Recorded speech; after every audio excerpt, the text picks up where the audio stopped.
we all remember last month when Mark Carney announced that the government was going to be dropping some retaliatory tariffs in order to kind of push ahead with trade negotiations with the United States. So at the time, the Prime Minister said that he was essentially going to be matching what the United States was doing to us, which is to say counter-tariffs were going to be dropped on CUSMA-compliant goods. Right.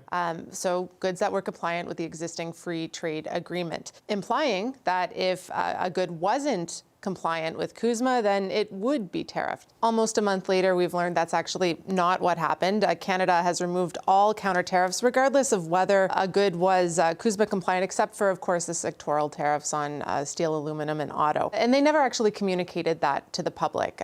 We found it by reading an order in council, which was never publicized and required me to ask a number of questions from the government. So this was not something that they ever told the public. Now, there might be good reasons for why the government did it. I spoke with a couple of trade lawyers who told me that it would have been extremely costly to enforce. It would have required hiring more people at the border.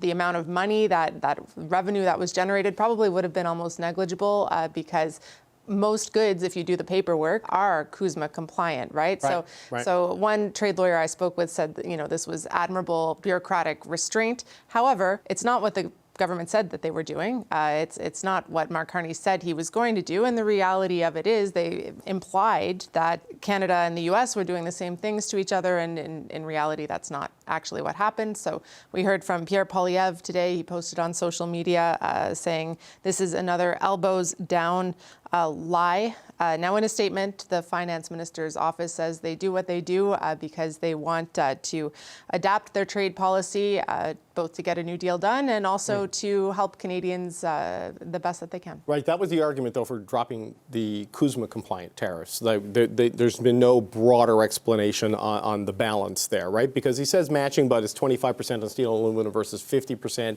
But the explanation for why they dropped the non-CUSMA-compliant goods from tariffs is just to advance trade. Am I understanding that right? Yeah, that's absolutely right. They told me they told me that it's true what we're reporting, but they didn't go into detail as to why in their response to me.